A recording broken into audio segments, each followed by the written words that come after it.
কে রে বা কাকা, এক গামলা কাঁঠাল সাবার করে ফেললে? গোটা কাঁঠাল নিয়ে বলছিনি, আমি তো গোটা কাঁঠাল খাতে বন্ধ করি। আমি তুলে নিচ্ছি একজন ভাইসটা, এক এই খাবে খাবে। তুমি শেষ বেলাতে এসে ভিডিও করতে?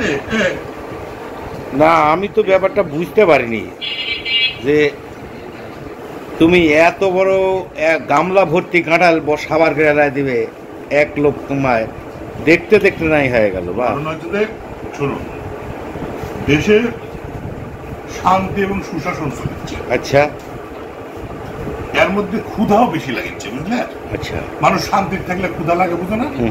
হ্যাঁ, মনে করো যে দেশে যেভাবে আমার নোবেলের শান্তি পুরস্কার পাওয়া ব্যক্তি যেভাবে দেশ চালাচ্ছে, হ্যাঁ, তাতে মনে করো এই দেখো তোমার চারদিকে যে আন্দোলন শুরু হয়ে গেছে।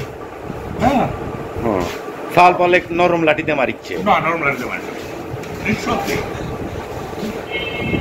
নিঃসন্দেহে এখানে নরম লাঠি জিগালোলা না, আমার নাটক জিগালোলা যে মারছে না, খুবই নরম লাঠিতে মারছে মাথার ডাল দিয়ে। মাথার ডাল বেশি রিস্ক, মাথারের ডাল তারও বেশি রিস্ক, তেরসা কাঁটা আলা ওই রকমই মনে হয় কিছু দিয়ে বোঝাচ্ছে। হ্যাঁ, বর্ণচার মধ্যে তো দুষ্কৃতিকারী ঢুকে গেছে, বুঝতো না? আগেকার আন্দোলন গুলো দেখো নি, এখনো মনে করো এরকম ষড়যন্ত্র চলছে। মানে লাশের হিসাব চাইলেই হচ্ছে হইলো ষড়যন্ত্র।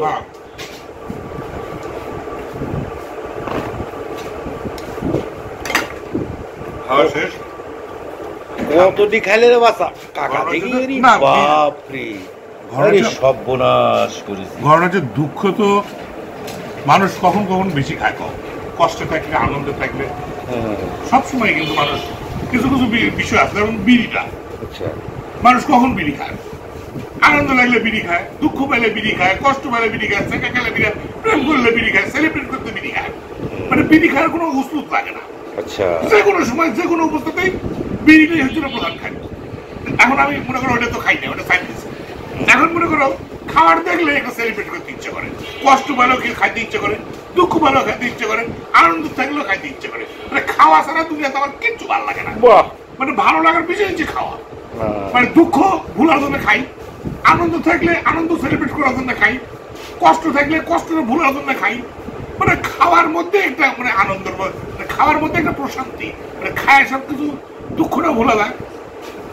এখন ধরো এই যে এতগুলা সাল পাল মারা গেল, বুঝছো, যার সাল মরেছে সে কিন্তু বুঝেছে এই যে অসহায়, কিন্তু বাঙালি যে একটু ব্রেনিয়ার্ড জাতি, এটা তার প্রমাণ দিচ্ছে। আবার ওই আশপাশের দোকানদাররা 600 টাকা করে পানির বোতল দিচ্ছে।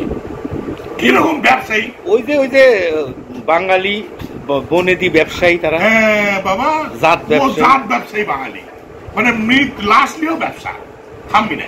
হ্যাঁ, তুমি তো মানে বাঙালির এরকম অবস্থা যদি শুনতে পাই কালকে কিয়ামত হবে, আজকে থেকে জায়নামাজ তসবিহ দাম ওই মানে বেশি করে প্রার্থনা করবি, আইকে হচ্ছে কিয়ামতের দিন। অতএব মনে করো এটার উপরে ব্যবসা করে ফেলবি। আরে কালকে তো তুইও মরবো, এই চিন্তার নাই, ব্যবসা করেই মরি। এক গামলা কাঁঠাল মেলা, তোমরা তো খাইলে না, কাঁঠাল এক বাক্স গোটা দিলাম। এই যে মনে করো শ্রীলঙ্কা, আমাদের পার্শ্ববর্তী দেশ না, শ্রীলঙ্কায় তো গণ অভ্যুত্থান আছে, তার রাজাক তারা দিল, দেয়নি, দেশ ছেড়ে পড়ালো। তারপরে ওই রকম একটা মাইনাস হওয়া দেশ, আমার তো মাইনাস হওয়া দেশ না, আমার প্রবৃদ্ধি ছিল, আমার অনেক টাকা পয়সা ছিল, আমার ট্রলার ছিল। আর ওরকম একটা মাইনাস হওয়া দেশ প্লাসের দিকে যাচ্ছে, 10 মাসের মধ্যে তারা ঘুরে দাঁড়ায়, তারা দেশটাকে উন্নতির দিকে নিচ্ছে। আর আমার দেশে শান্তি শৃঙ্খলাই ইয়ে হচ্ছে না। তারপরে আমার যিনি প্রধান দেশের, তিনি হচ্ছে হলো শান্তিতে নোবেল পান। না, আমার দেশে তো ইয়া আছে তো, সুইস ব্যাংকে বলে 23,000 অ্যাকাউন্ট বেড়ে গেছে, বিটকয়েন জমা হচ্ছে, এগুলো তো হচ্ছে তো, উন্নতি তো হচ্ছে। এটা হচ্ছে একটা ভালো পদ্ধতি, দেশের একটা উন্নয়নের চিত্র ফুটে উঠেছে চারিদিকে, তাই না? আমরা এটা সেলিব্রেট করি।